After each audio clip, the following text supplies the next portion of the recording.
You're right. Some days I feel like I'm 75. 75 is the cutoff. Okay.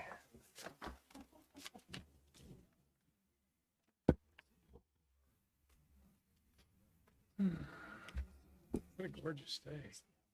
A little windy, but it's a little windy. Mr. Mayor? How are you? Good. Got to see the bee plant again today. Oh, did you make the tour? Yeah, Cool. it's great. They made a lot of progress. Yeah, it's pretty cool.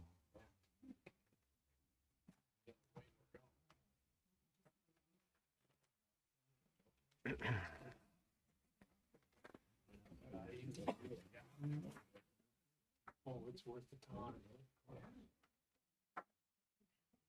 Yeah, it's an impressive facility. What they're going to do now. I was told, I don't know if this was it has to be the bridge. They got a new manager. I was told that they're going to use lasers. Okay, good evening, everyone. Welcome to the North Platte City Council meeting here on Tuesday, May 7th, 2024 at 5:30 p.m. And of course, we're in the council chambers. Calling the meeting to order, we have an invocation by Chris Cheek. Chris, are you here? There we go. Okay, thank you. Let's pray. Heavenly Father, thank you so much for the community that we have, the state that we have, the country that we have that is rooted and founded on our basic beliefs, Lord, in your truth and in your word. And thank you for leaders, men and women, and their families that are sacrificing time and their talents and their abilities, Lord, to serve our community and the various domains of our community. Lord, I pray for your favor tonight, for wisdom, for even just patience and listening when we need to listen and talking when we need to talk, to really be unified for the greater good of our community and one another. Thank you for this time, Lord, to honor you and acknowledge you and just express our dependence on you as our Heavenly Father. We pray all of this in the powerful name of Jesus. Amen. Amen. I pledge allegiance to the flag of the United States of America and to the republic for which it stands, one nation under God, indivisible, with liberty and justice for all.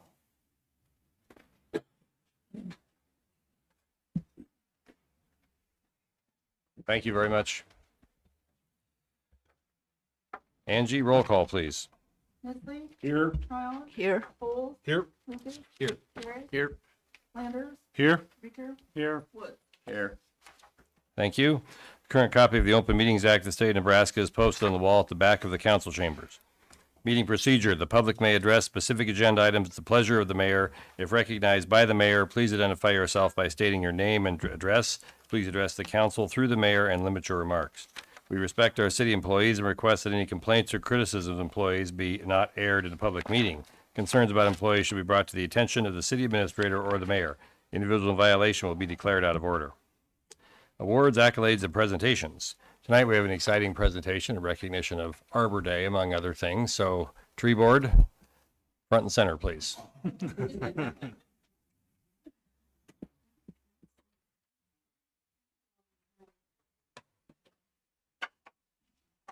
The tree board is taking over the meeting for a minute here. Thank you for having us here tonight.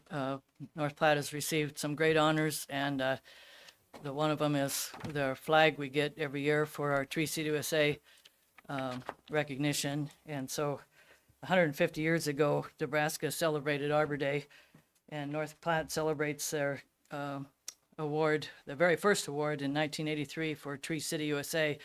And then this year, North Platte celebrates 41 years with a Tree City USA Award and 14 years with the Growth Award.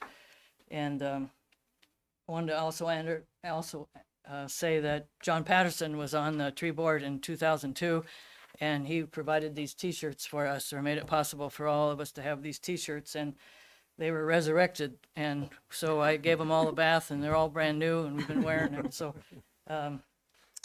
and he helped a lot on the tree board. He's an encourager, and I appreciated him being there. So I wanted to thank all the tree board members since 1983, which someday we'll have them all listed, but there are many, many people responsible for this because all these years, many people worked, and every year, in order to win that award, every year consecutively, we had to provide an Arbor Day festivities, which was done. And I just thank a lot of people for that. So thank you for everybody here today.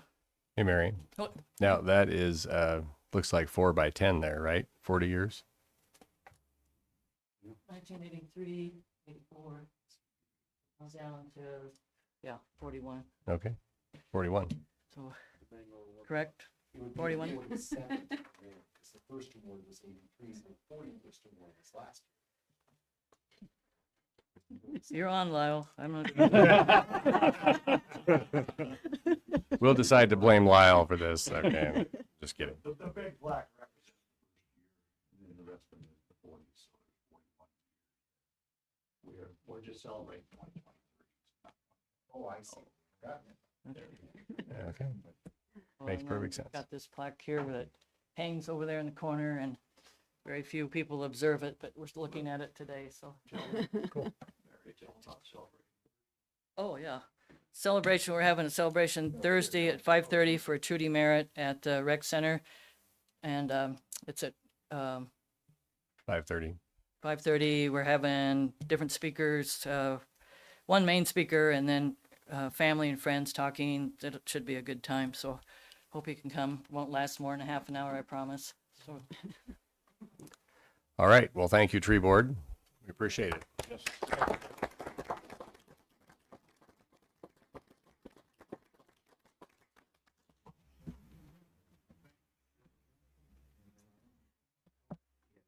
Mr. Mayor, Yes. would I be able to make a comment?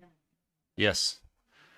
I grew up over by Eustis, Nebraska, and my father grew up about 6 or 7 miles south of the Platte Valley.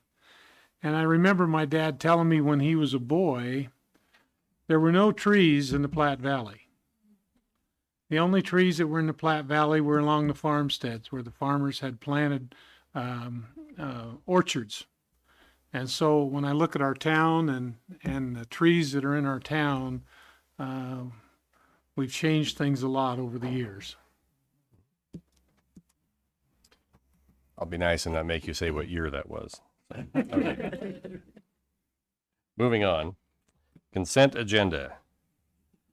All matters under the consent agenda are considered by the city council to be routine and will be enacted by one motion. Any city council member may, however, remove an item from consent by request. A, approve minutes of April 16, 2024. B, send the application of Bottle Shop of North Platte DBA City Discount Liquors for a Class K liquor license catering at 821 North Jeffers to the Nebraska Liquor Control Commission with no recommendation. C, approve the application by Wilkinson Development, Inc. for a special designated license on June 14th, 2024 from 3 p.m. to 7 p.m. at Fat Dogs North, 1313 South Dewey Street for a tasting event. Item D, approve the mayor's appointment of Tanner Patera to the Board of Adjustment. Item E, approve the mayor's appointments of Beverly Duran and Shayla Raska to the North Platte Library Advisory Board. Item F, place on file the treasurer's report from March 2024. G, approve the payment processing agreement with CSG Forte Payments, Inc. and authorize the mayor to sign necessary documents. Item H, adopt the recommendation by the City Planning Commission for preliminary and final approval of the Village Park Flats first subdivision located on West A Street between Dixie Avenue and Pioneer Drive. Mayor, Yes, sir. I'd like to remove item G. Item G, okay.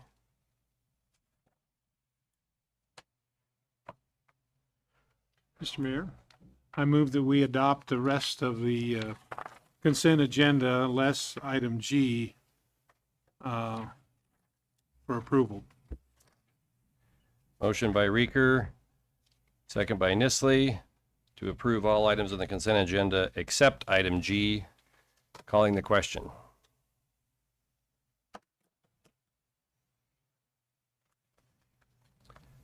All items except G are approved. Mr. Woods? I just had a couple of questions.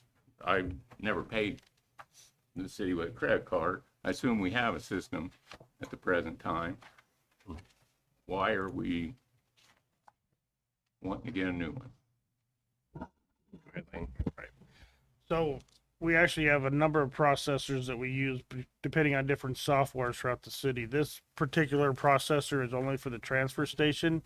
When we upgraded our software at the transfer station because it was obsolete, this was one of the two processors that system would handle, and so that's why we're having to make this change. Okay, so this will now, everything in the city will be under one. No. Unfortunately not. That's something we're working towards, but at this point, because of different softwares and things, it's not under one. Okay, so we just need this so that we're up and running at the transfer station again. For the last still. 6 months at the transfer station, we've been using some software or some equipment from Cody Park, and so when someone does something at the transfer station, it shows up on their statement as Cody Park, and so that's a little confusing. So this Okay. is just So there won't be much hardware to buy. no. All right, that clears up a lot. Thank you. You might also notice this paper is in front of you regarding this item, and we originally there would have been a 5-year contract proposed, and today we had them, or within the last couple of days, we had to move it down to a 1-year contract. Oh, sorry, Donna, go ahead. That's okay. I just had a question about the cost of someone who uses this at the transfer station. Is there going to be a cost for who? There's a cost to the city. Part of one of our line items for doing business, we have a credit card processing fee on one of our line items at the sanitation, and so it's just a cost that we absorb as one of our costs of doing business. It's not passed on to the consumer every time they use it. So will this cost increase or It's actually a stable? little bit less than what our previous was costing us. Thank you. I'm good. Okay, we would need a motion. I move to, I'm sorry. I move to approve item G of the consent. I'm sorry, Mark. No, go ahead. Item G of the consent agenda. A second. Motion by Nisley, second by Woods. Calling the question on item G from the consent agenda. Item G is approved. Moving on to the regular agenda. Item number 2, authorize and approve the bid for 2024 John Deere 624 P-tier wheel loader with a high lift to Murphy Tractor and Equipment in the amount of $262,000 and authorize the mayor to sign all documents for the city. Move to authorize and approve the bid for 2024 John Deere 624 P-tier wheel loader with high lift be awarded to Murphy Tractor and Equipment for the low bid of $262,000 and authorize the mayor to sign all documents for the city. Second. Motion by Garrick, second by Volts, I think. I'm not sure who won that one, but okay. Further discussion. Must be my ears. Yes, Mr. Lucas. Quick question, I think, for Lane. Was this budgeted, and do you intend to pay for it in one shot or to finance it? It was a budgeted item. We intend to do a lease purchase for that, and that would probably come at the next meeting or thereafter, and the first payment to be due next budget period, but it is budgeted for that. And this is replacing a 1993 loader, I believe, a 30-year-old loader, so. Thank you. Other questions or comments?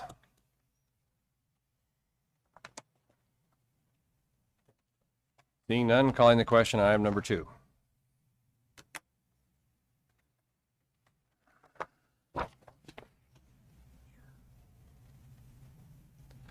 Okay, item number 3 is removed from the agenda.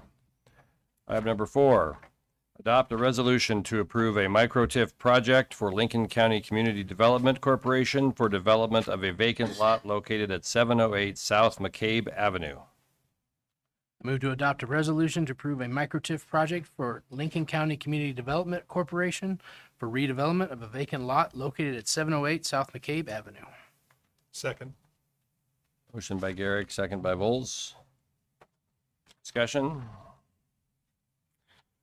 Anna? I just want to make a comment, I guess. I am perplexed over this micro TIF, everything in general, because there's a house being built at, I think it's about 800 South Belmont by Bortner and Sons, and I don't recall them asking for anything.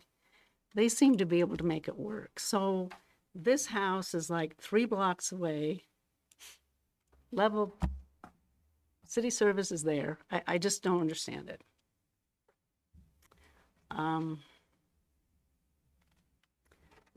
I can't quite get my hands wrapped around giving away property tax money for new development that won't be going to support our schools and city and county governments. Thank you. Anyone else have a question or a comment? Yes, I do. Go ahead, Mark. I went by and looked at this, and there's nothing on the lot, empty lot. Got a good street in front of it. All the infrastructure there, got a good sidewalk. And we're gonna give tax dollars to help the developer pay for it. If we give money to this, I don't see how we can say no to anything. I mean, we're gonna be giving money to anybody building anything.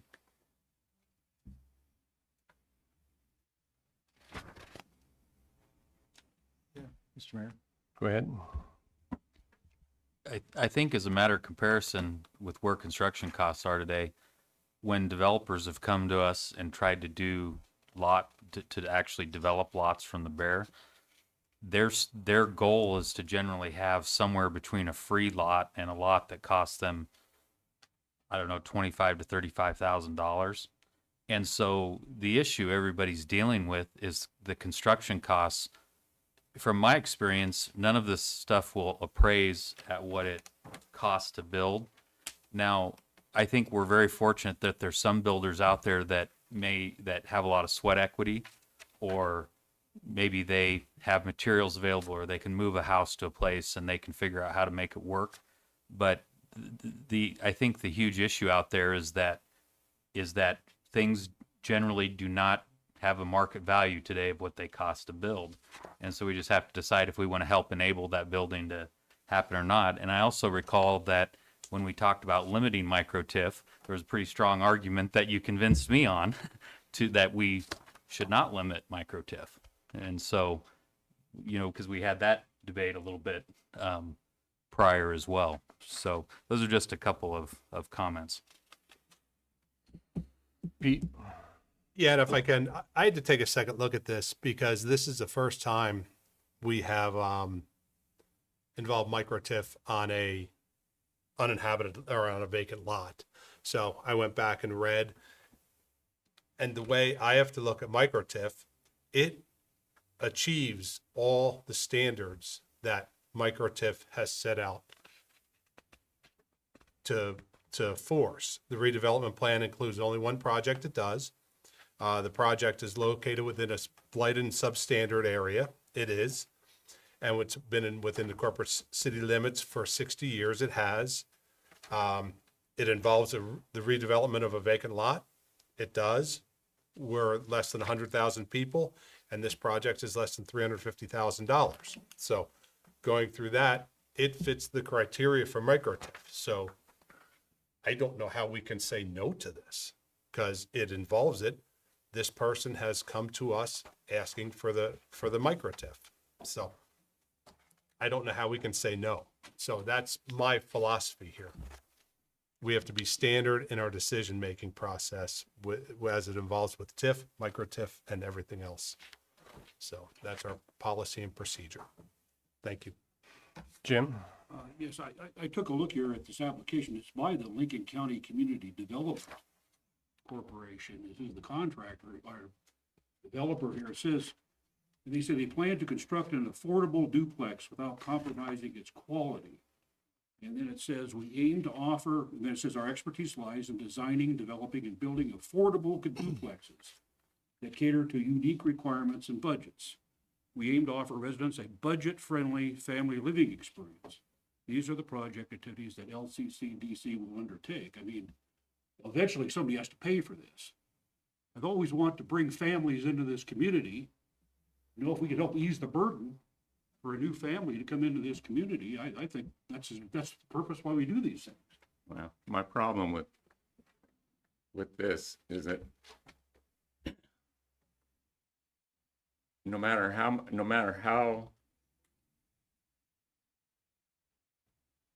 do I want to phrase this? Even though these can be cash flowed and with the rents that are taken in, the developer can make a profit, we still have to give them extra to line their pockets just because they can apply. This is a horrible law. It was a horrible law when Groney proposed it, and it only got worse now. So that's just my opinion of it. Ed? Mr. Mayor, thank you.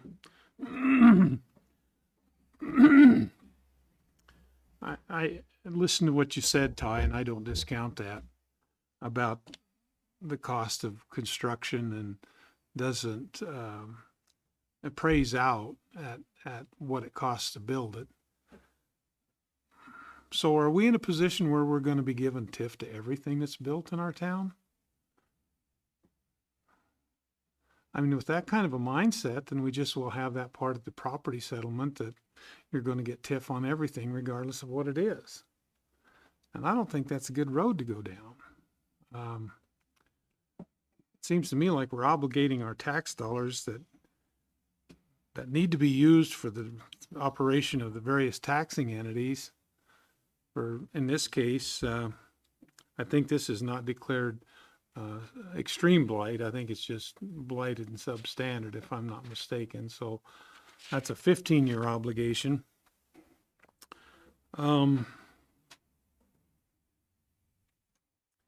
As I look at the cost to run the city, as I look at the cost to run everything, they're going through the roof. And as we obligate our tax dollars that should be used to operate the city and maintain the basic infrastructure that we currently have in place, as we obligate that money to go back to the developer, it seems to me like we're going to be having to come to the taxpayer and ask for more and more money just to operate the city. And I don't think that's a good road to go down. I don't know what our obligations are. Are we actually obligated statutorily to approve micro TIF if it meets the qualifications? That's probably a question for the attorney. I'm not looking at the statute right now, so I couldn't tell you specifically whether the language says you shall adopt it. I don't believe it does, but I think that from my position, you don't want to make it look as if you're giving preference to one applicant over another. And so if you approve some projects over others, then the question potentially arises, why do some get approved when others don't? Well, I think this is probably a classic example where the basic infrastructure is already in place. There's an asphalt street there, the sidewalk's there. It would seem like that, anyway. I don't know that I can support it. So anyway, that's my thoughts. You know, I just want to comment on this, is that the county, we could say revenue, whether this is built or not. What we're doing is we're improving the community. And now, does every project apply? No. If you're going to make an improvement on your home, you're going to replace a furnace, that doesn't qualify because it doesn't increase the value. So there's a lot of things you can do to your house that need to be done that don't qualify for TIF because it doesn't increase the value of the home. If you have a 1-bedroom home and you make it a 3-bedroom home, well, then that maybe qualify for TIF. You know, I think this idea is ultimately what we're trying to do is we need housing in this community. You know, I just got to say, I err on the on development. We've been so far behind with development. This is just another opportunity and an opportunity to bring people in this community. That's my feel on it. It's not a moral issue. It's simply economics. Just want to remind everybody that communities are limited to a maximum of 35% of their land can be used for tax increment financing. So, Ty, I just want to run some numbers that I was looking at earlier. I mean, the concern with it being a developed lot is a fair concern. So, I mean, this is a good discussion, in my opinion.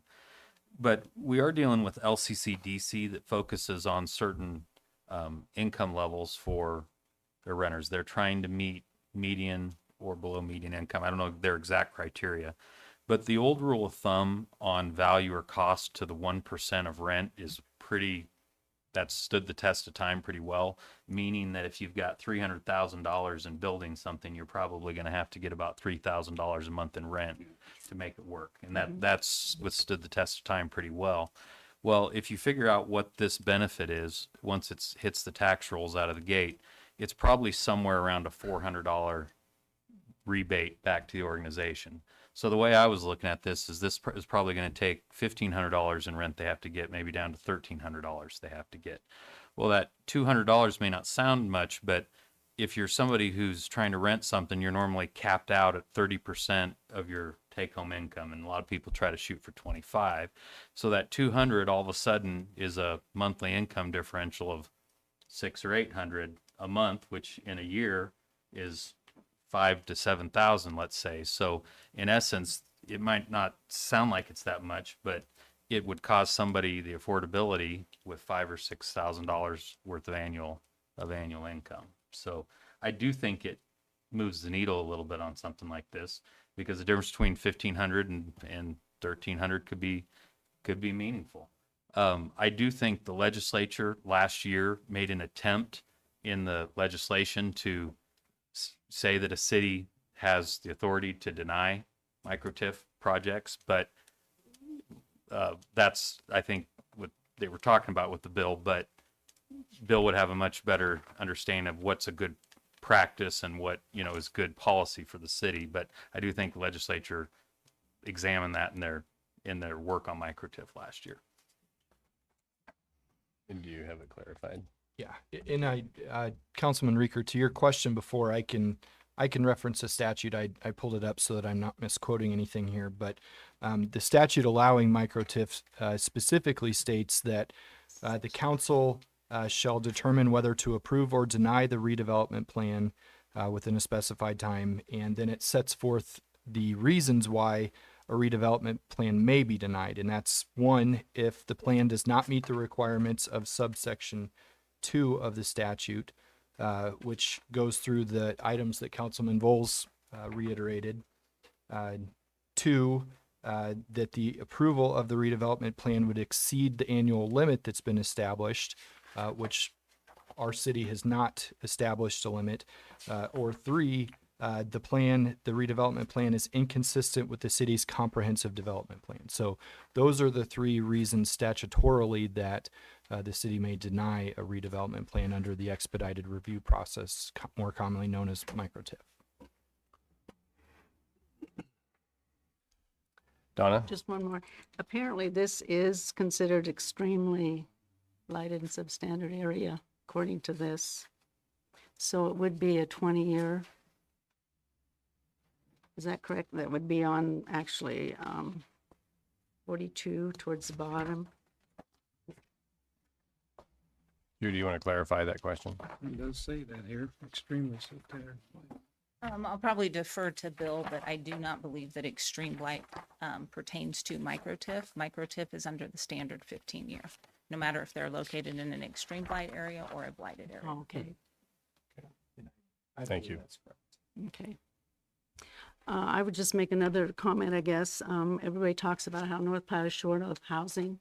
I remember, I think in 2021, when we did the planning for Mulligan Meadows, I went out there the other day and there's 6 homes out there.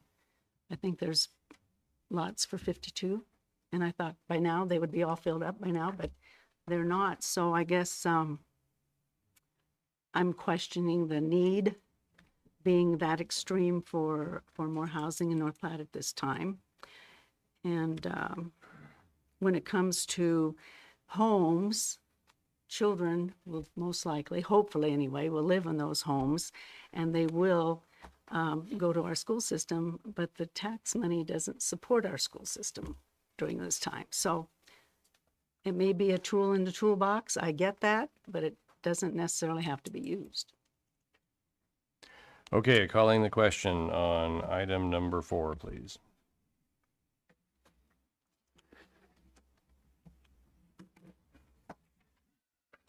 Item number 4 is passed. Next, we have a public hearing to to consider adopting a resolution regarding the City of North Platte, Nebraska Blight and Substandard Study Horizon Builders as prepared by Marvin Planning Consultants, Inc. and approval of related actions. Clean my glasses. Okay, the public hearing is now open on item number 5. If you'd like to make a comment, please approach, tell us who you are, where you live, and feel free to make a comment.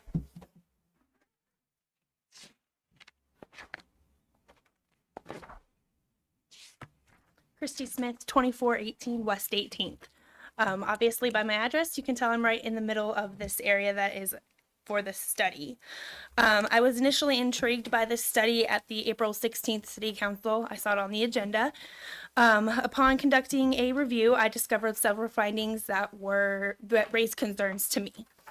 I voiced these concerns at the Planning Commissioner's public hearing on April 23rd. After engaging in a productive discussion about these concerns, I gained a deeper understanding of the study's methodology.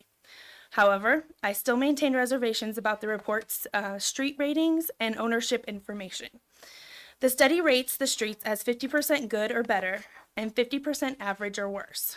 I'm unsure where the rating for that comes from, but most of the roads in the area are relatively new, 18th Street and Cody. Hayes is unpaved, but that is not the majority of the streets in the region. In fact, the study states it is only to the center line of Hayes. My other concern is the diversity of ownership used as a criterion for determination. The study states, and I'm quoting from the study itself, it says there are 13 different property owners within the study area. Due to this diversity of ownership, it may be necessary for the local government to step in and assist in the improvements of this area. That's the end of the quote. There are 11 owners for the 14 parcels in the study area. If you exclude the empty land of the developer, there are 13 parcels in the area, with 3 individual owners owning 2 parcels apiece. A company being paid to conduct a study must ensure the accuracy of data. This oversight, although small, leads to questions about the accuracy to all their past and future studies, in my opinion. The study also states in one spot, within the study area, there are 2 primary structures. There are more than 2 houses in the area. In fact, just above and below that, the study itself states that there are 12 houses in the area. I looked more into this study because I mistakenly assumed that the picture used was an old photo of 18th Street on the front of the study. Ultimately, the Planning Commission voted 6-2 to send this back to you guys, the City Council. There are 5 statements that the Commission needs to validate to pass the study on. Those statements are, number 1, this property as presented in the study meets the requirements to be declared substandard. Number 2, this property as presented in the study meets the requirements to be declared blighted. Number 3, the factors necessary to declare the property blighted and substandard are sufficiently distributed to impact development across the entire site. Number 4, that development of this property to its full potential is in the best interest of the City of North Platte and the entire region. Number 5, that there are projects ready to develop in this area if they can meet the financial goals of the developers. I believe that statements 1 and 2 are somewhat subjective. According to the state definition, statement 2 is true. Let's focus on statements 3 and 5. After reviewing the statement, Commissioners Bain and Van Velsen disagreed with its accuracy. Upon closer examination, I agree, and that would be statement number 3, saying the factors necessary to declare the property blighted and substandard are sufficiently distributed to impact development across the entire site. First, to clarify, the only plot of undeveloped land is the one designated for building apartments. All the other lots in the vicinity already have houses built on them. I think most of these houses are well maintained except for one. However, I do understand that the rating is based on the information provided on the county website, the GIS for Lincoln County. Secondly, the only reason for designating the area as blighted and substandard is to allow the developer to receive TIF. According to the developer, they require TIF due to the depth of the sewer main. However, this designation is not advantageous to the entire area, but only the developer. Thirdly, if the designation is approved, it will not benefit most of the properties in the region. To qualify for micro-TIF, a building must be at least 60 years old. Of the 14 parcels in the area, only 12 buildings are there, and only 2 of those are over 60 years old. Therefore, only 3 of the 14 parcels would benefit from this designation. The designation would only benefit 21.4% of the area. And as far as being in city limits for 60 years, I could not find that anywhere online, so I don't have that information. In my opinion, this designation will not have a significant impact on the development of the entire site. The final statement is that there are projects ready to develop in this area if they can meet the financial goals of the developers. During the commissioners' meeting, Commissioner McKean asked the developer if the ground had been sufficiently compacted and was ready for the filter to be put on. The developer responded that they did not know yet. My concern is what happens if the designation is approved and it is then found out that the compaction is not sufficient. Will it kill the development? Will it require more TIF financing? I'm not sure that it can be said that this project is ready to go with these unknowns. I'm worried about how the situation is unfolding as well. The sewer problem on the north side of town seems to be a well-known issue among people I have spoken to. I don't understand why someone would purchase a piece of land to build apartments without first ensuring that the site is suitable for the intended plan. I don't think the community redevelopment law was intended to bail out developers who did not adequately research the land before purchasing it. These uncertainties raise the need for further investigation and consideration. Thank you.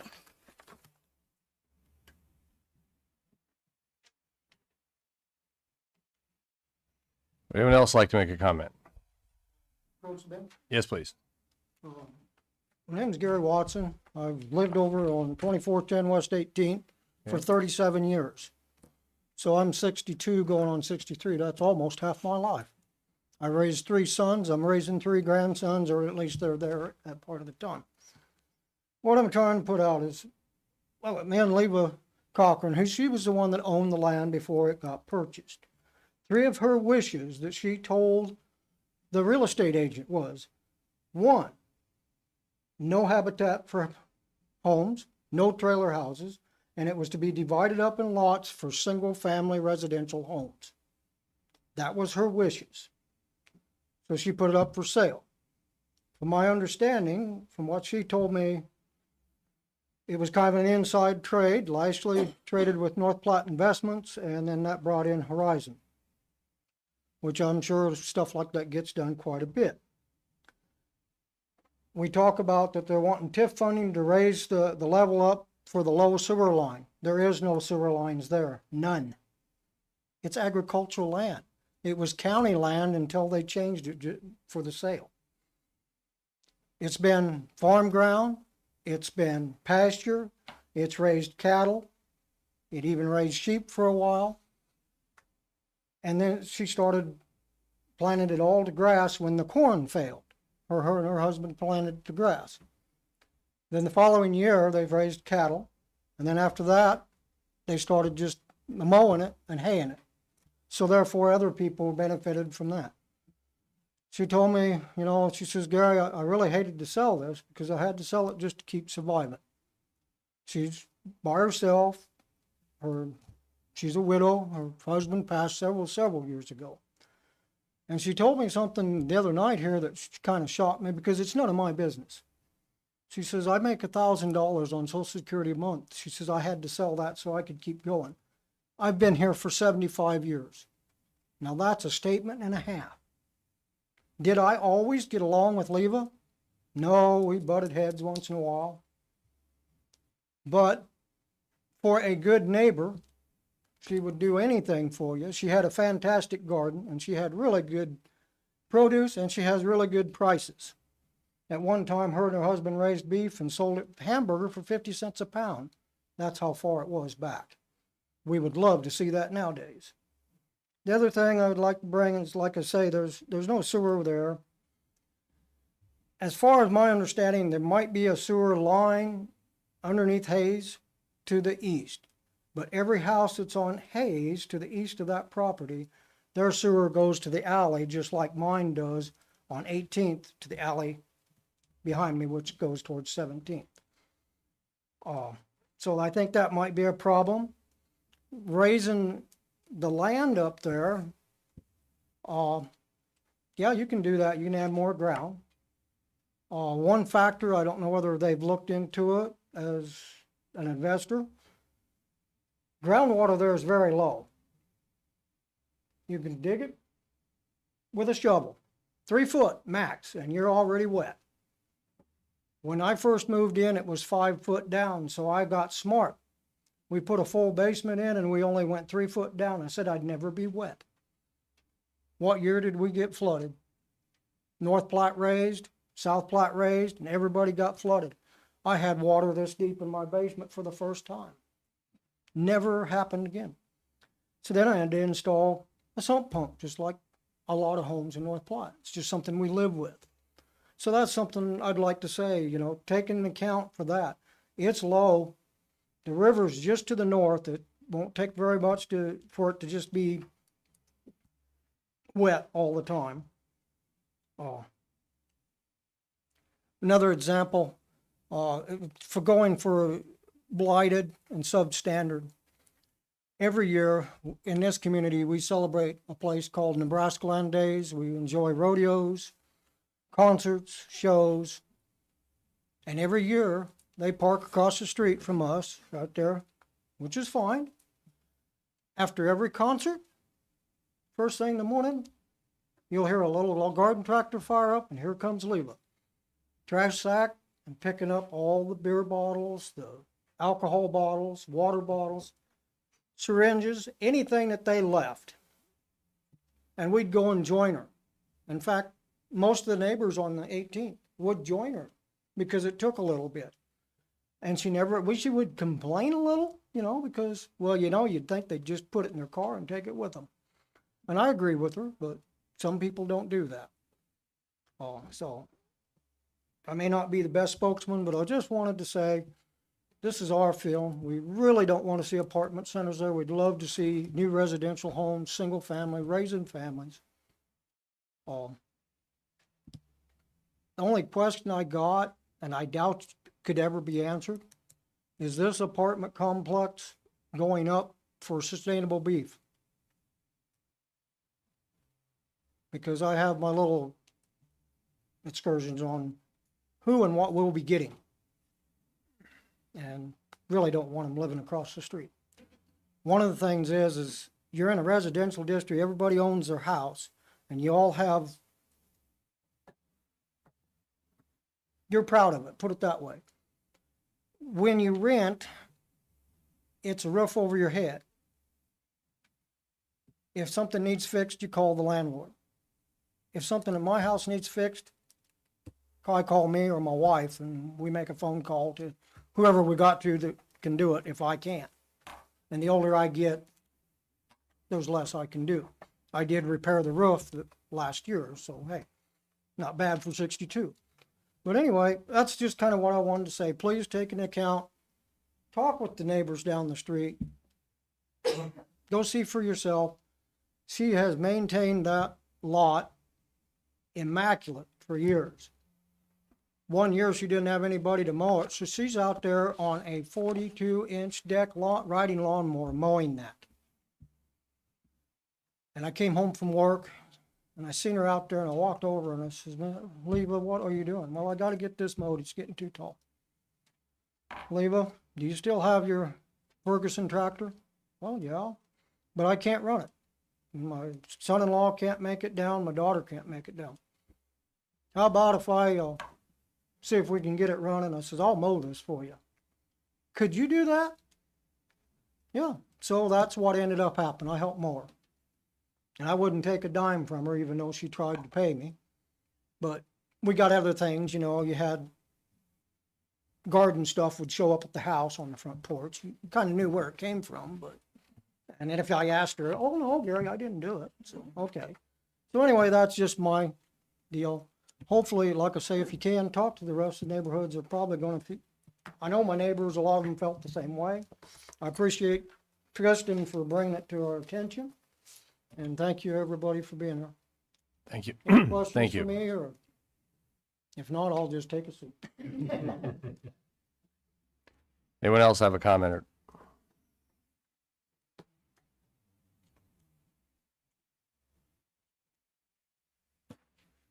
Josh Rhodes, 830 Bronze Road.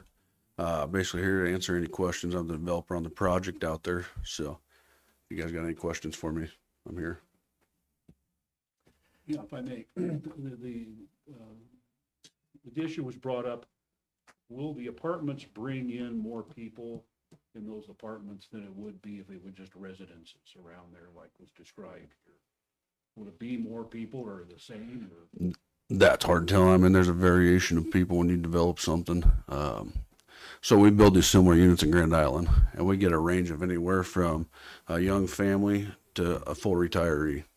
So, I mean, it's hard saying who, you know, it depends who leases them, who comes in to apply for them. I'm thinking more of numbers of people that would be in there with your how many apartments will there be? You'd have 42 single family units in there total. So, yep. Because each lot, there's six lots across there, and each condo has 7 units. So you'll have 7 3-bedroom, 2-bath, 1-car garage units. So They're condo units, is that what you're saying? yep. They're all 1-story slab on grade condo units. Yep. Okay. There's no high rise or multi-tower. They're just a single story slab on grade. So that would be more like a townhouse, not condo. Condos go up, townhouses. You can call them a multitude of things. It just depends what you want to call them. They can be townhomes, they can be condos in Grand Island. They're labeled as condos. I mean, anybody can call them what they want. Okay, well, it's my understanding condos, you don't own any real estate and you can go up and all you do is own paint in. Townhomes, you can have real estate underneath your townhome. Townhome can be the same way. You own from the walls in. You have a condo or a townhome association, or you have a condo association. Either way, that takes care of the exterior. It sounds like you're making townhouses out of them. So, okay, thanks. Yep. go ahead, Pete. Just to clarify on that, so are these going to be individually owned, each one, or is Horizon going to own all 6 plexes? We'll own all 6 buildings. Okay. Yep. Okay. What square footage and rent target are you focusing on? So they'll all be 3-bedroom, 2-bath, got 1,122 square feet in them, has a 12 by 24 garage. I think at one point, council, you've seen a similar description or a breakdown of the view of the plan. So rent target, it's going to depend where we end up cost-wise. Our goal would be to hit that 1,300. If we have more expenses, if we can't, just depends what all happens to how that plays out. That's a hard thing to answer right now with having unknowns. I'm So not going to hold you to it. I just wanted to get an idea. I couldn't remember from the last time you were here. Yep. No, I'm sorry, go ahead. And Josh, just real quick, what's your maintenance plans on your buildings in Grand Island? How do you continue? What's the continuation of the maintenance plans, and how do you keep the grounds of your buildings in Grand Island? So how would you intend to do this one? same way we do it. We always hire somebody that directly oversees the grounds. They take care of all the mowing, they take care of all the snow removal, they take care of exterior maintenance. So in Grand Island, then we usually have a fertilization company that takes care of all the fertilization, lawn, weeds, etc. I mean, I wish I had some pictures, that you could put on a screen, but I don't. Everything we build is taken care of. It's not a weed farm when it's done. It has nice lawns in it. It has underground sprinklers. It has landscaping, river rock, that sort of thing. So. Will you have an HOA for there? I mean, will there be Not where we're going to own the whole thing, no. If we were to divide it off and sell individuals, then we'd have an HOA so they can control. Basically, what that HOA do is control them exterior, so they all have to be the same feel, same look, from the curb. But we're going to own them all. There's no need for an HOA. And pets be allowed? Yep. we always pet friendly. We've got a whole guideline of rules as far as pets go. So, Fenced yards and that sort of thing? nope, we put fences between the ewes, but we don't fence the entire yards.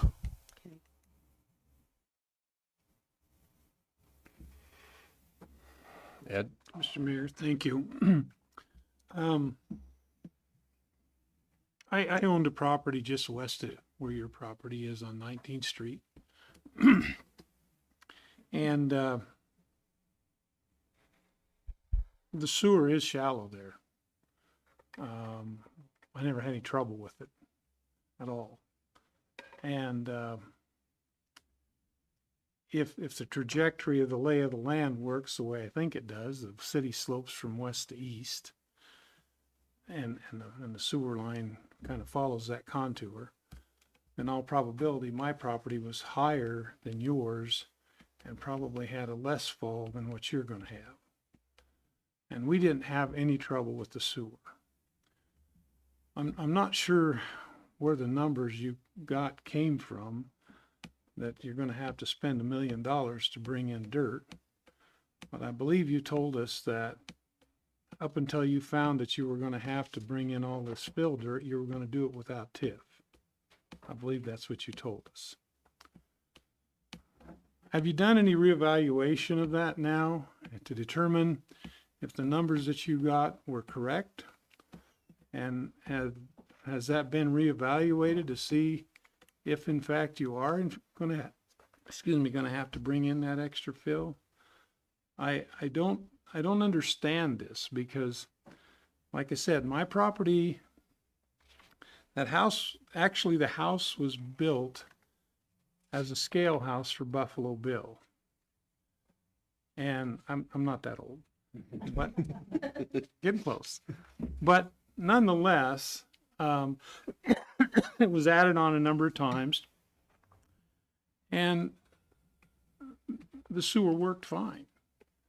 So I'm not sure how come you're going to have to spend $1 million to raise your lot up, and property west of it didn't have to spend $1 million, didn't have to spend $1 to raise the lot up. It seems to me like there may be something wrong with somebody's evaluation.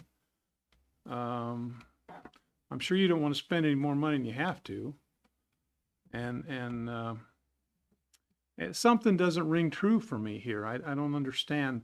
We've got houses directly across the street on 18th Street, and I don't believe any of those homes were elevated when the houses were built.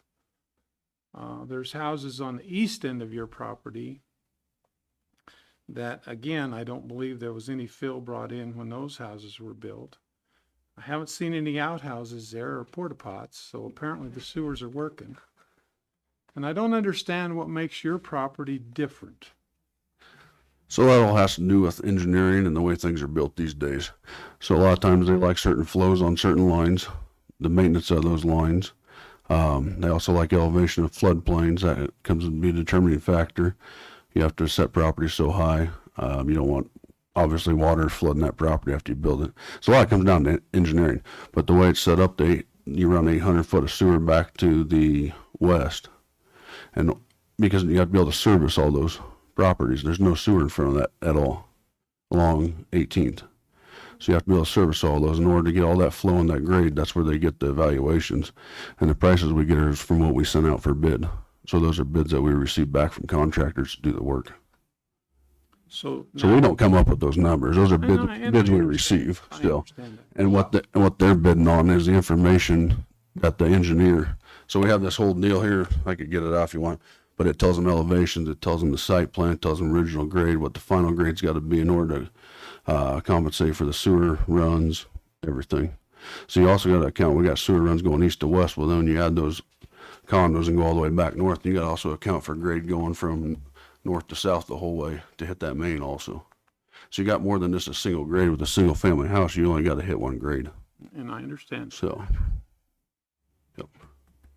So well, anyway, it's your design. I'm not going to tell you how to design it, that's for sure. Yeah, But Olson's and Associates, the one who designed it all. I didn't design it. So. And I understand that. I work with an engineering company, so I understand Okay, exactly what you're saying.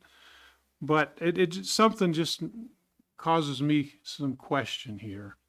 And I guess the other comment that I have to make, and I think I do need to make this, is apparently you bought the property thinking that you could build on it without having to spend this money. And now you're going to have to spend some money you didn't plan on spending. That's correct. And I don't know that that's the taxpayer's responsibility in North Platte to make up for that deficit. Well, it should be the city's responsibility to have adequate sewer to their properties. Well, but sir, my property was directly west of you and it worked fine. And so Right. there's a lot of properties right So around this is a there. public hearing, not a debate. I'm sorry, Make your thank you, Mr. statement, Wall. and then we'll end the public hearing if we want to start the debate. Anyone else? Thank you, sir. I have a question. Mark, I might have Mark, missed this when you. Mark, speak. we can continue when the council assumes this. This is a public hearing, so go ahead and sit down. Thank you. Anyone else have any comment?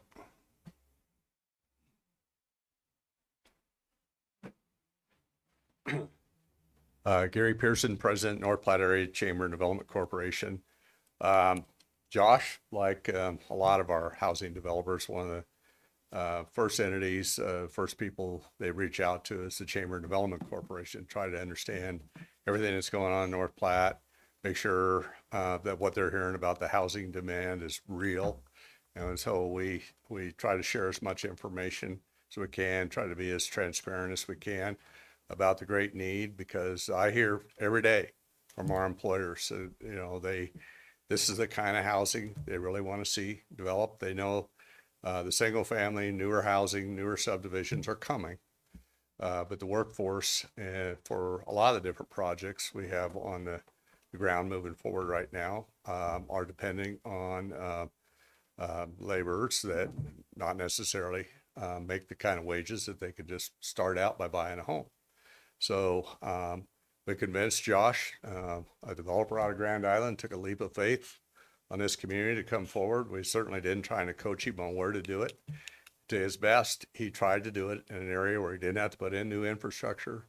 You maybe wouldn't have to do a blight study, but with the challenges that he came to realize after getting into it, put him into this type of situation.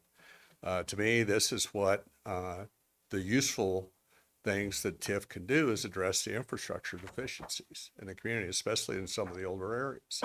You never know what you're going to get until you get into it. And a lot of the infrastructure's been there for generations.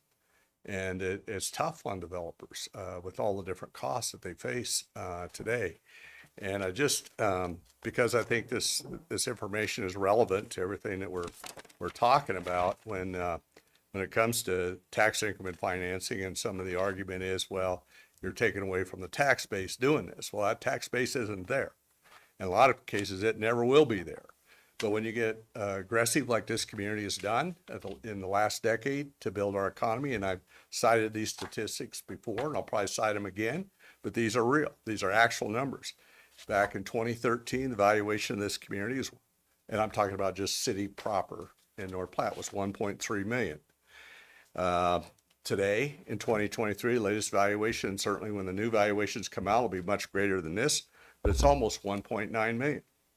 That's $591 million increase in that last decade. That represents 45% of the valuation that currently exists on the tax rolls in North Platte right now was created in the last decade. The tax rate a decade ago was 58 cents and change for the city of North Platte. Today it's 47 cents and change. That's an 11 cent drop or 18% drop in the property tax rate. And the property tax rate for all political subdivisions that affect people who live in North Platte are at the lowest it's been in a long, long time with the recent certification. So when you embrace growth, and yeah, you have to do some painful things along the way, like embrace tax increment financing, redevelopment projects, and ask people to infuse new wealth into some of our older areas of the community. These are the kinds of tools that invite that to happen. And the developers understand what North Platte has taken some hard decisions and moved forward, had some tough things along the line, but it just kept winning. And it kept that invitation out there for developers, and we had to recruit most of them from the outside. We tried to work with every single local housing developer there was through the Chamber of Development's Shot in the Arm program, and we exhausted those resources. But we're at an accelerated rate now that we have to embrace what we can to take advantage of what we've created. We embraced those projects coming forward. We did that in partnership with these employers that are willing to hire people. And part of our obligation and part of our partnership is to make sure that we address housing in the community. And that's not even talking about the sales tax revenues. They're coming in at record levels the last 2-3 years in a row. And in regards to, new students are going to come to town, and how's the school is going to support it? If you understand the school funding formula, the schools benefit from every new student they get with additional state revenues coming into their budgets. And sometimes you're penalized if your valuations go up. It affects your formula too. So by keeping it in these types of projects where you're going to realize that a great benefit down the road, but you're inviting that new wealth to be come in here, every single student will benefit those school districts by having that state revenue come in. But you have to understand the school funding formulas to really understand how all that works. So, and they change them periodically from year to year too. So, as with all housing projects, Chamber Development Corporation, until they tell me different, we're on record to support housing projects coming to this town. Thank you. Anyone else have a comment?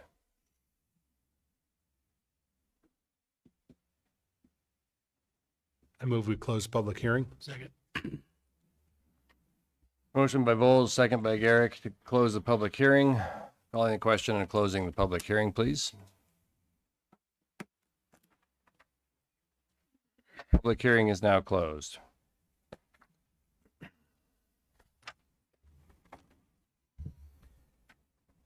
Council will now consider adopting a resolution regarding the City of North Platte, Nebraska Blight and Substandard Study Horizon Builders as prepared by Marvin Planning Consultants, Inc., and approval of related actions. I move to adopt a resolution as presented in council materials regarding the City of North Platte, Nebraska Blight and Substandard Study Horizon Builders as prepared by Marvin Planning Consultants, Inc., and approval of related actions. Second. Motion by Garrick, second by Vols. Okay, Mr. Woods, you had a comment or a question. I had a question for Josh. Josh, would you come up again, please? Thank you.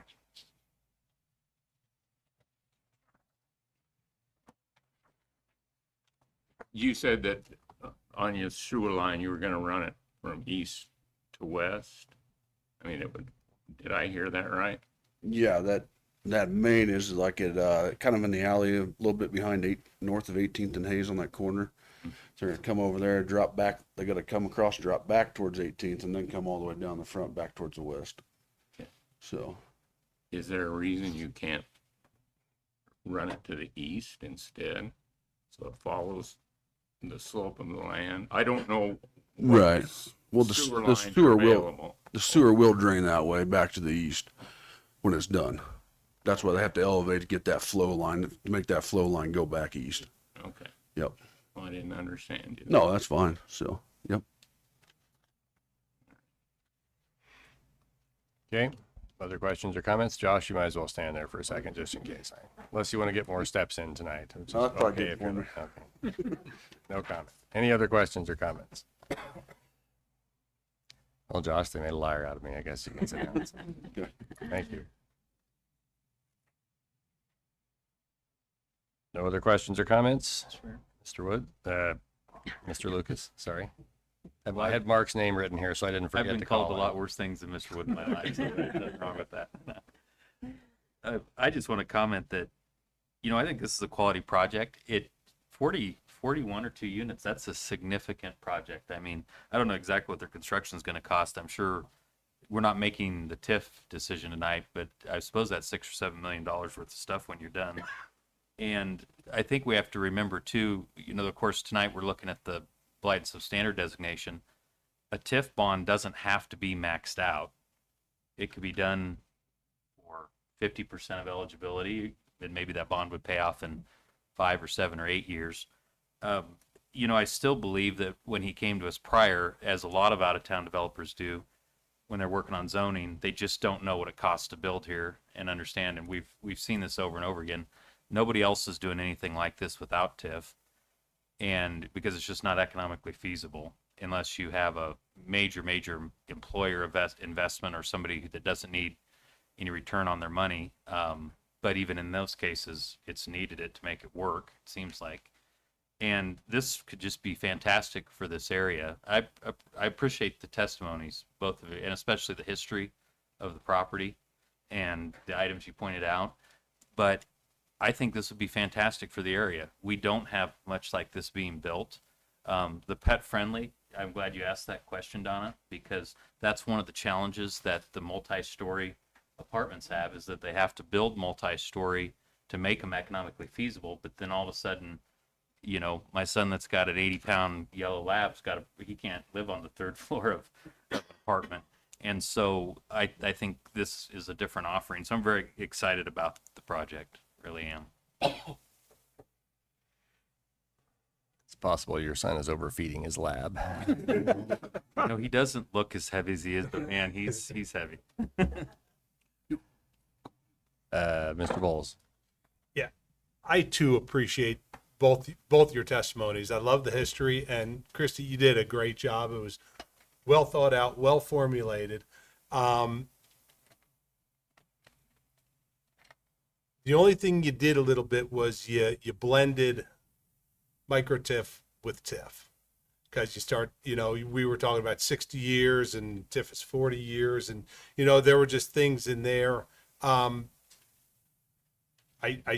do have to go with a professional on a blight and substandard study, and they did identify the criteria. And again, that's all we're looking at tonight is, do we move this forward to declare it blight and substandard? I'm going to touch real briefly on you mowing the field, sir, because that's awesome. And it sounds like you have a really good neighborhood up there, and everyone gets along. This is 42 new opportunities to have more good neighbors. When we were on planning commission years ago, Ty, we had these debates right across the street from your house about rentals, and in today's environment, rentals, townhomes, condominiums, smaller lots, it is the American dream of owning a home is becoming less and less affordable for many, many people. So we really need to embrace this lifestyle, the smaller lots, the townhomes, the condominiums, because that's just areas that people can afford to live. The American dream is no more. The reason I asked about continued maintenance, hopefully you're gonna have somebody mowing that lot and keeping the drifts off 18th Street probably too a little bit, I do believe, and we'll hold you to it, that you get a good management company in here, and Judy will make sure that things stay clean and precise. So will the chief. So no, thank you for coming to town, and thank you guys for your testimony. I appreciate it. Mr. Nisley? If I may, and I'm not, don't know exactly, but there's been legislation on R1 communities where you put in apartments. And if I recall, the legislature says we can't discriminate. Is that correct, Judy, on that? There's been some legislation that. So you're probably talking about the study that we did with our Affordable Housing Action Plan. And if you remember, probably 2019, we updated our zoning regulations.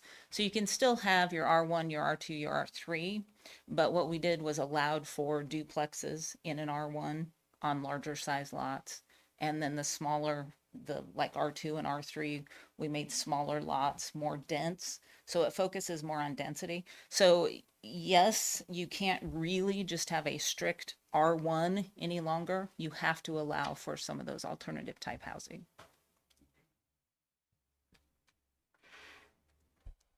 Other questions or comments? Mr. Woods? Yeah. I have nothing against these being apartments. I mean, it's true, a lot of the workers are going to be there. They can't afford a home. It is a problem. But I just have a problem with the way TIF is handled. It's like when we do these studies, you bring in a street of houses that has nothing to do with the development area other than it's across the street. Well, those homes, nothing's going to be done to improve them. I've seen this all the time. You know, I own homes in areas like this, and so it's just brought in so that you have an excuse to blight this area, which is a piece of land, clean land.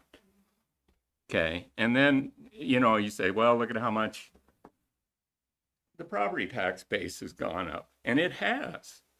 And I'll tell you, I look at my property tax statements every year, and a lot of that is just because the value keeps going up on my land, and my homes, even though I don't do anything to them, they can sit there for 5 years without me doing anything, and they still go up in value.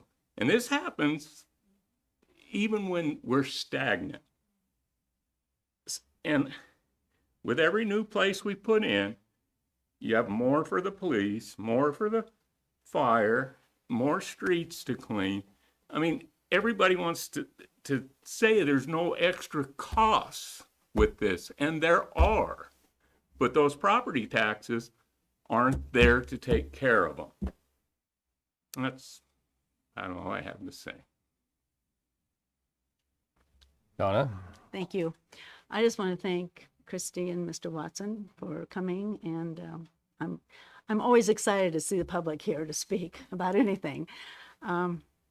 My taxes aren't going down. I don't know where this comes from, but my property taxes have not gone down, regardless of all of this new development going on. I just want to make that comment, and I agree with what Councilman Wood said.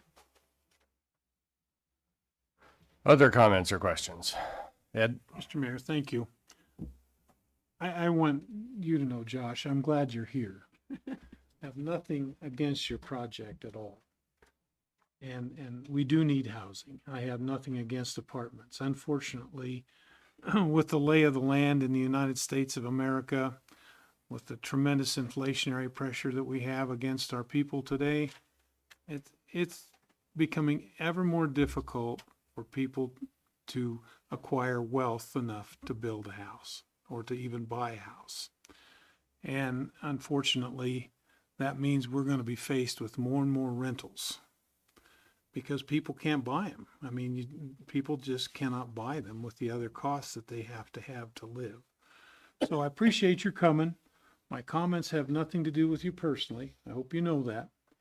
It's an ideological opposition that I have, and I think that's all I need to say. Anyone else? Calling the question on number 5, please.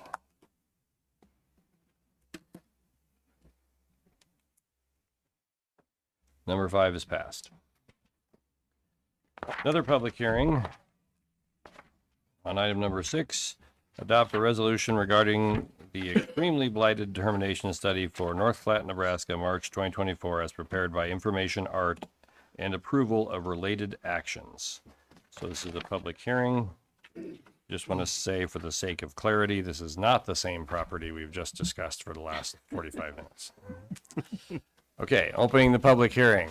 Anyone like to make a comment on this one and a public hearing? If so, please come up, state your name, where you live, and, right, you two make up your minds. One of you get up there. Okay. Charlie Berwick, 212 West Circle Drive here in North Platte. Here to answer any questions you guys have. But basically, to make a long story short, when all of these, Josh is, and again, no shot against you, when all these out-of-town developers are coming into town trying to develop all this land, I was starting to get a little angry, at all the tax money that was going to all these out-of-town developers, some of the ones from Lincoln, Omaha. And internally I was kind of complaining to my wife, to other people that, you know, hey, we need to do something as a city. We need to keep everything in North Platte. You know, we need to have some local development. We got some really good developers in here, but nobody seems to be doing anything, right? And they're building single family homes, but hey, why can't we do something? So after a while, I was like, well, you know, I'm just complaining. That's all I'm doing. So why don't I try to do something about it? So I met with Gary probably 6 times before this project came about. Talked with, you know, about this particular spot of land. There was some reason why that wouldn't work. Went over here and said, oh, well, that's not going to work. Okay, so, you know, I kind of sat down with them and said, hey, you know, what are the areas that really need to be developed that's not, that, you know, that nobody's looking at right now, or you know, what is one spot? And then we landed on the downtown location that you guys see in front of you. And immediately I was like, man, I've looked at this lot a couple of times, because I was like, you know, I just didn't have a good plan for what we could do with it. So to make a long story short, you know, immediately I was like, yeah, let's get to work, you know, and so obviously with the beef plant coming in town, new influx of jobs that are going to come with it, you know, the apartment complexes, you know, come to mind. So long and short of it is that I'm looking to build a 28 unit apartment complex. You guys have heard all the arguments back and forth. You know, I'm not going to say anything new. The shortest thing is that, you know, truly the building costs are tremendous. This is land that has all the city services on it, like we've talked, but you know, Lane can testify to this, that the electrical on that land, it may possibly be the oldest transformer in the city of North Platte. He says maybe not, but Dave Hahn says it might be. So so we can have that argument all day long. It's amazing how that little thing is going to cost $250,000 to $300,000. And on top of it, we're east of the federal building, you know, just directly east. Those lines are buried to the federal building. So the plan, I've been working with the city, the plan is to fully bury those lines all the way through the lot. And that's a big chunk of the cost. When talking with Municipal Light and Water, that was what their recommendation was, even though as far as cost savings, that may not be the most economically friendly. But at the end of the day, I live here in North Platte. I raise my kids here in North Platte. I send my kids to school, you know, I send my kids to school here. I don't want anything but to make a high quality, you know, development for North Platte. You know, and I want to do things the right way. And unfortunately, you know, the costs are tremendous these days. We are trying to keep it as affordable as possible for the people. We are building 2-bedroom, 1-bath homes. They're going to be a little over 1,000 square foot. And the 3-bed, 2-bath home is actually going to be, or apartment rather, is going to be 1,650. So it's going to be huge. And partially was because it's going to make an L shape, and that L is just going to be a really, really large apartment, but it's going to fit perfectly for families. You know, they're going to have an apartment that is larger than a lot of homes in North Platte. And hopefully it's going to be done at a very affordable price. I'm available for any questions or comments. Charlie, it's a public hearing, so we'll Oh, reserve my the bad, questions till sorry. council considers Okay. it. We kind of got into a debate there last time. We're not Sorry. supposed to do that, so thank you. Others. Gary Pearson, President, North Platte Area Chamber Development Corporation, 502 South Dewey.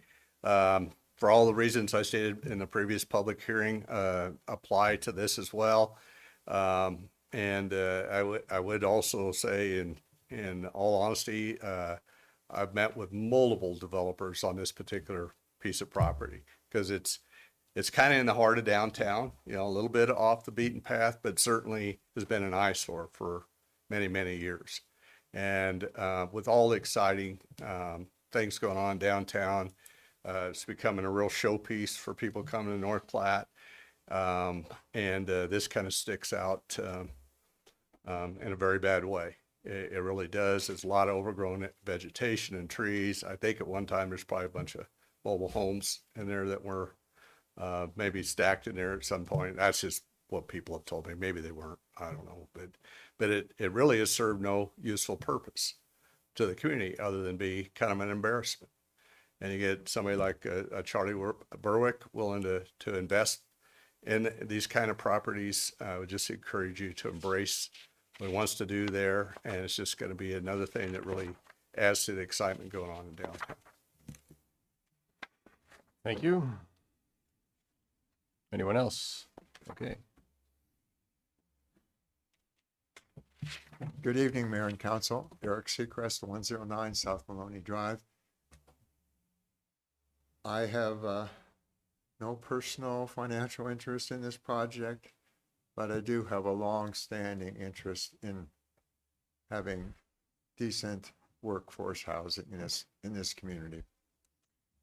And you know well that this community needs more housing. What makes this situation so unusual, first, is that it's downtown. Downtown. There's been virtually no new construction residential projects proposed even in decades downtown. And the second thing that makes it unusual, there's a developer who wants to do it. About 85% of the homes in this area on the east of the downtown core are at least 60 years old. 85%. Over 15% of these houses are rated below normal, poor, or very poor. This city declared this block eligible for regular 15-year maximum TIF, blighted and substandard, long ago, many decades ago. And yet, does anything happen? Nada. Crickets, nothing. Building construction on this block will require expensive land work, all new electrical lines, sidewalks, curbs, gutters, driveways, water connections, sewer connections, and engineering to do all of that. And developers are normally responsible for all this infrastructure improvement. Without significant development assistance, this project downtown won't happen. That's your choice. Tax increment development assistance has been available in Nebraska for many decades, and it is not unique to Nebraska. At least 48 of the 50 states have some kind of similar tax increment development assistance. In 2020, Nebraska voters gave 61% approval for allowing up to 20 years for the use of tax increment financing for qualified redevelopment projects, something that most other states also already have. States came up with the 20-year maximum for tax increment assistance in order to make worthy projects such as workforce housing possible. You're the people's representatives. You get to deal with what comes in front of you. I know your options are limited. That's got to be frustrating for you. The choice is either you move forward and declare this as excessively, extremely blighted and substandard, and maybe we'll have a project, or we won't have the project. Thank you. Thank you. Anyone else like to make a comment?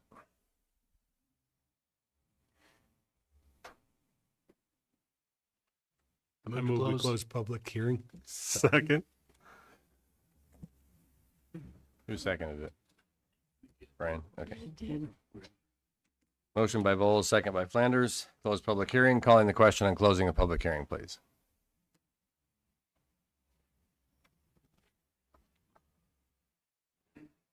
Public hearing is now closed. Council will now consider adopting. Oh, sorry. I'm sorry. Mr. Mayor, didn't mean to interrupt you. That's right. If I could just request to remove myself from this item due to the potential of a conflict of interest. Okay, let the record show. Councilman Lucas will not be talking or voting on this item.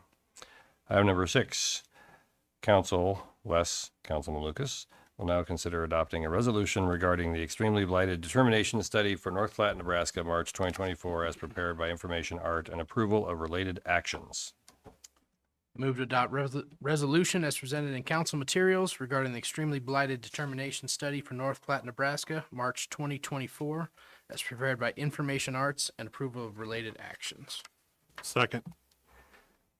Motion by Garrick, second by Flanders. Do we have discussion? Donna?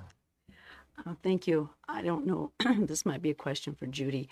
I would like to know how many apartments, houses, lots have been approved for building. I mean, where are we at with that number? Judy, do you have a total or? I mean, I'm just wondering, since we keep hearing about how we need more and more and more, I don't know. They're all in so many different stages. I know. We have quite a few lots as far as being approved to do that, but they're not in the process. I mean, you just saw the one with Blue Sky Development. You just saw that one. And we've been working with them for, 2 years now? And they're just now getting to the stage where they're going to start with their infrastructure. They have something like 180 lots there. There's some other areas that have been approved, but they haven't even went through the subdivision process yet. So I don't have a total of the actual lots that are approved to go. Or housing units, I guess maybe would be the better question. I just don't have that total. I can get that for you, but I don't have it tonight. Because at some point in time, if all this were to come about, I think we'd be over, our housing stock would be in It's going to take excess. a number of years for that to happen, because even if you approve 180 lots today, you only put up, I don't know, 4 housing units a year, maybe. I mean, you don't have 180 lots and then in a year you have 180 homes. It just doesn't happen that No, way. I know, apparently not. Yeah. Okay, But no, I can get those just- numbers for you. I would Stop by like- my office and I'll Yeah, come or up just with those for email you. them to me. Okay. Thank you. Other questions or comments? Ed? Mr. Mayor, I had a question. I know there was a little friendly bantering back and forth on the age of the transformer. We need to get it carbon dated. Yeah, maybe. Is that a responsibility of the developer to put in the transformer? On the regulations that we've recently adopted, that is common now statewide, and that's how it falls on the developer, depending on number of units, et cetera. Yeah, I do remember that. Thank you, Lee. I have a couple questions. Hold on a second. Are you done, Ed? You said. I guess you're done, Ed. 28 units, yes. Go ahead, Mark. We'll call on Ed again. And what do you estimate in your monthly rental intake to be if they were all full, which, Yeah. you know? So the 2-bedroom, 1 bath we're based on our pro forma are looking to be $1,100 a month. Okay. And they're 1,050 square feet approximately, which is significantly lower than, say Heartland Flats or some of the other, even Bailey Place, apartments, which, we're looking to be at least that quality and most likely significantly nicer than that. It's not a bad price. Yeah, and then the 3-bedroom, 2-bath, they're going to be 1,600 square feet, so a little bit more, but we're looking at about 1,600 for that as well, just because of the size. Are you gonna have about? There'll be 24 2-bedroom, 1-bath units, and then 4 at the corners of the 3-bed. Okay. And what's your actual plan for building? I looked at it today. I read that you were gonna have one of those existing houses is gonna sit there for a while. So yeah, there's currently 2 homes on Yeah. those lots. Yeah, and so per the seller of the land, he requested to not do anything with those. They're either family, friends, or have some sort of acquaintance. So we're not going to be doing anything in the near future with them. So they're going to stay there just kind of as is, and then we're going to reassess a further development plan, kind of in the future. So we're gonna continue to rent them. Hopefully, fix up at least that one house that's needs a little bit Wanted of and more. yeah. Yeah, It's just a it's touch a of little love. rough. Okay. Well, I mean, looking at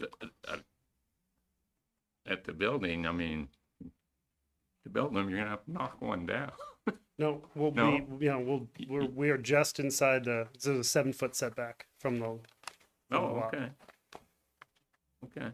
Doesn't look that way on the drawing. Yeah, no, so it's Yeah. it's 100, and we get 190 something feet, and basically had 32 feet of setback. So we're 198 feet is what the lot, except for the last lot on the far east side. So then we get 166 foot. So we built it to exactly 166 feet. Well, you gotta use every inch you can. I mean, we would have taken another inch if we got it. Yeah. Okay. Well, it looked nice. That's all I needed to know. All right. Thank you. Yep. Ed, would you like to continue your line of questioning No, I there? think Okay. Lane answered my question, Okay. so we're, Okay. thank you. You're welcome. Anyone else? Oh, hold on, Charlie. Oh, I'm no, only one step. you can sit down. Okay. I'm just going to make a couple general comments. Donna, I keep a running tally in my head. I don't know, this isn't factual, but we're about 1,500 housing units.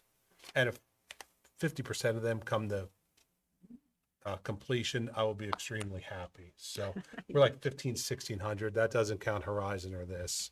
So I've been just tallying them as we're approving things. So I think that's kind of close numbers. But Judy, get her accurate ones, then prove me wrong.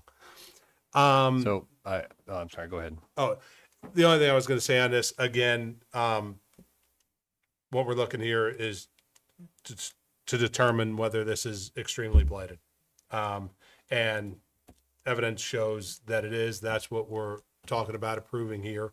It's declared blighted and substandard already. We're just trying to put the extreme nomenclature on there. And according to the materials that I see here, I think the majority of that side of town is going to be declared that way soon. And Mr. Seacrest brought up a really good point. I've lived here for 25 years, and I think it's probably been declared blighted and substandard since I moved here. And it has sat there for that long with no one coming up with a plan to fix it. So thank you for everyone's comments. They're really good, and I think this is a great project. Thanks. Now, I don't want to put Mr. Van Kampen on the spot, but I'm pretty sure he wrote about that number that Donna is inquiring about. So you could, was it Saturday's paper that had that number in it, or Thursday's? I don't recall. There had been a number at the start of the year, at the time that you approved the designations for the Midwest Land Development Council project. You had over in the last 5 years approved the ability in the neighborhood of between 1,600 and 1,700 units. The first half of those representing the shortage at the time that Mr. Marvin did his 2018 housing study. And according to our tracking, you got to last summer, you got to the point where the first half of that number is covered. Now you're working on expected need for what's going to be coming. Our reporting on that is at nptelegraph.com. Anybody wants to go back and look at it, put in my name, city council, and information we've been reporting on for several years now. Thank you. Thank So you. long and short of it, Pete's off the cuff number was fairly close. So, okay. All right. Any other comments or questions? Mr. Garrick. Thank you, Mayor.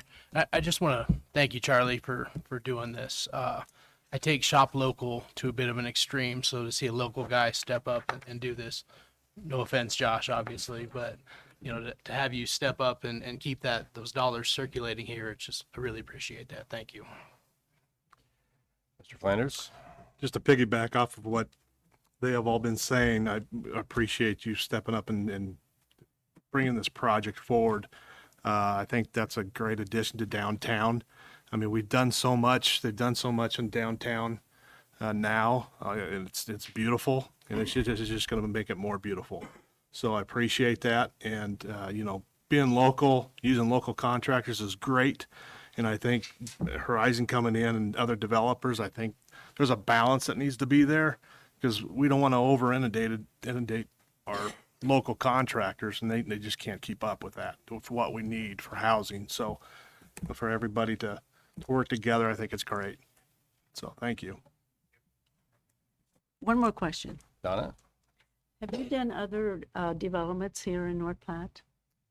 So I own where the Good Life is, that building. So when I took it over a year ago in last February, there was 3 apartments that were rented and I would say maybe 4 that were rentable. Currently today I have all the apartments except for 1 renovated. I've put about almost $300,000 into that building. And all of the apartments except for 1 are full. So today we have 17 of the 19 units on the second floor rented, and 18 of the 19 are renovated. There's that many apartments above There's that 19, building? yeah, and then there's a 3rd floor. And if you guys, help me out, we can start doing really cool things up there. That's going to be a little bit. That's a future project for a different discussion. Oh. Not this city council. That's okay. I was just curious. Yeah. Thank you. Yep. Other questions or comments? Calling the question on item number 6.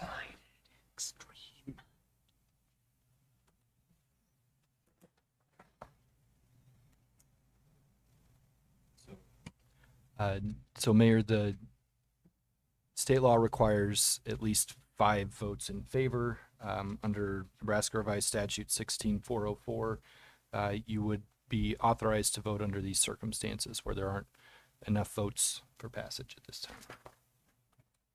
So I remember this lot when I was a kid because my father was a civil engineer and he would often talk about where the town should or shouldn't build something. And somewhere around 30 years ago, there was another house along the west end of that lot, but it was torn down because it was failing, I guess. And at some point there was another house on the east side, or excuse me, on the north side. And I remember them both being torn down.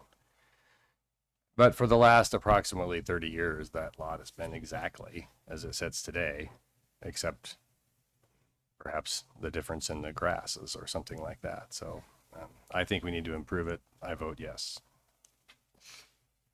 Item passes. Number 7, approve the claims. Mr. Mayor, I move that we approve the claims. Second? Motion by Reeker, second by Vols. Approve the claims, calling the question and approving the claims. Claims are paid. Public agenda request. We respect our city employees and request that any complaints or criticisms of our employees not be aired to public meeting.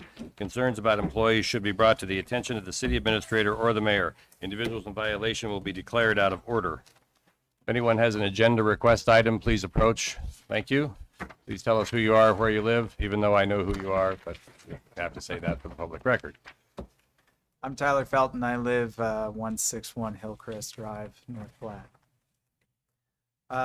Why I came up here was because I helped develop and design the disc golf course at Cody Park. Been running a North Platte Disc Golf League there. We're now over 300 strong, and we run weekly leagues at Cody Park. And I recently read in the newspaper about a passage for getting the pickleball courts and tennis courts done at Cody Park. And when looking at the design, it will disrupt a hole that we have already implemented there. And we had looked at how this was going to be done. And I also work at the hospital, and I see another park here in town called Centennial Park. And looking at the differences between Centennial and Cody Park, I see that there are pre-flattened as well as pre-cleared areas at Centennial. Dr. Felton, excuse me. Open Meetings Act does not allow us to debate this issue, so you're welcome to request that we consider it. Sure. And so would you just state what your request is? I request that the placement of the pickleball and tennis courts be moved from Cody to Centennial. Okay, thank you. We will consider it, or we'll reach out to you to discuss in some other manner. Okay? Perfect, thanks. Thank you. Anyone else have an agenda request item?